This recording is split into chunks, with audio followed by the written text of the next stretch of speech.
মাশাআল্লাহ, পানি খাইতে এদি কতগুলো আপেল বাইসাইতেছে, এনতে একটা খাই। বিসমিল্লাহ। বাহ, আপেলগুলো তো ভারী মিষ্টি। আল্লাহ, এটা আমি কি করতেছি? যেই লোকের আপেল এই লোকের আমি না জিগে খাই লেতেছি। এখন আল্লাহর কাছে আমি কি জবাব দিমু কোনই তো বুঝতেছি না। মিয়া ভাই, আপনার দেখে মনে হচ্ছে আপনি খুব চিন্তিত। এই আপেলটা এই দিক দিয়ে বাইসে যাইতেছিল, পরে আমি কুড়াই নিছি, কিন্তু এই আপেলের যে মালিক, এই মালিক রে না জিগে আমি আপেলটা খাই লাইছি। আচ্ছা, আপনি কি আপেলের বাগানের মালিক রে চিনেন? অবশ্যই চিনি, ওনার বাড়ি ওই সামনে, শাওন মোল্লার বাড়ি। আপনি কি ওনার বাড়িটা আমার দেখাই দিতে পারবেন? অবশ্যই, আসেন আমার সাথে। চলেন। ওই যে এটাই শাওন মোল্লার বাড়ি, আপনি যান, আমার একটা কাজ আছে। আসসালামু আলাইকুম। ওয়ালাইকুম আসসালাম। কাউসার, আমার বাগানের আপেল না অনেক মিষ্টি। জি হুজুর, আমিও একটা খাইছিলাম, খাইতে খুব সুস্বাদু। দেখতে হবে না বাগানটা কার?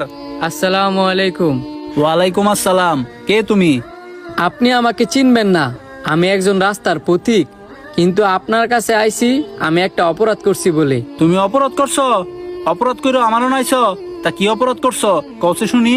হুজুর, এই আপেলটা পানি দিয়ে যাওয়ার সময় আমি কুড়ায় পাইছি, কিন্তু এই আপেলের বাগানের মালিক যে আপনি, আপনার কাছে অনুমতি ছাড়াই আমি আপেলটা খাইছি, আর এটাই হচ্ছে আমার অপরাধ। এটা অপরাধের কি আছে? আপনি তো হুজুরের বাগানের ফল চুরি করে খান নাই, কুড়িয়ে খাইছেন। এই তুমি চুপ থাকো, অবশ্যই তুমি অপরাধ করছো। আগে পুরোটা আপেল খাও, পরে তোমার বিচার করতেছি। আপনি যা বলবেন আমি তাই করব। আচ্ছা, আমি খাইতেছি।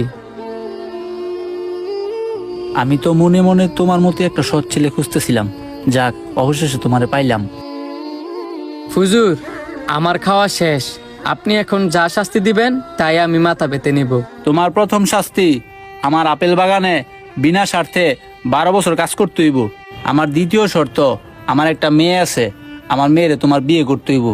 আমার মেয়ে দেখতে সুন্দর না, চোখে দেখে না, কথা বলতে পারে না, ভালো করে হাঁটতেও পারে না। হুজুর, আপনার সব শর্তে আমি রাজি আছি।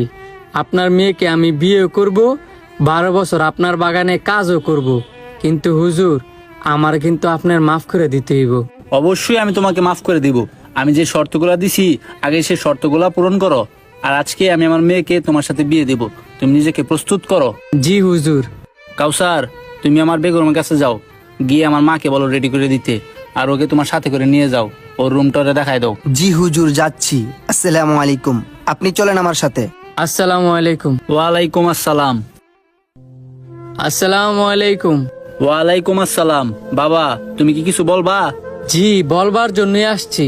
আপনি আমার সাথে মিথ্যা কথা বললেন কেন? মিথ্যা কথা বলছি? কি এমন মিথ্যা কথা বলছি বাবা? আপনি বলছেন আপনার মেয়ে সুন্দর না, চোখে দেখতে পারে না, কথা বলতে পারে না, ঠিক মতো হাঁটতে পারে না, কিন্তু আপনার মেয়ে মাশাআল্লাহ অনেক সুন্দর, চোখে দেখতে পারে, কথা বলতে পারে, ঠিক মতো হাঁটতেও পারে। তাহলে হুজুর আপনি আমার সাথে মিথ্যা কথা কেন বললেন? আমার মেয়েকে আজ পর্যন্ত আমি ঘর থেকে বেরোতে দেখি নাই, সেই জন্য বলছি সে হাঁটতে পারে না। আমার মেয়েকে আমি আজ পর্যন্ত কারোর সাথে কথা বলতে দেখি নাই, সেজন্য সে বুবা। আমার মেয়েকে আজ পর্যন্ত কোনো পরপুরুষ দেখে নাই, সেই জন্য বলছি সে সুন্দর না। আমার মেয়ে আজ পর্যন্ত কারো দিকে তাকায় কথা বলে নাই, সেই জন্য সে অন্ধ। এবার তো তুমি বুঝলা আমি মিথ্যা কথা বলি নাই। আর হ্যাঁ, আরেকটা কথা, আজকে থেকে তুমি স্বাধীন। হুজুর আপনাকে অনেক ধন্যবাদ। তাহলে আমি আসি। আসসালামু আলাইকুম। ওয়ালাইকুম আসসালাম। অতীতে আমাদের নবীজিরা আমাদেরকে কি শিখাই গেল, আর বর্তমানে আমরা কি শিখলাম? ভিডিওটা যদি ভালো লাগে তাহলে শেয়ার করে সবার মাঝে ছড়িয়ে দিন।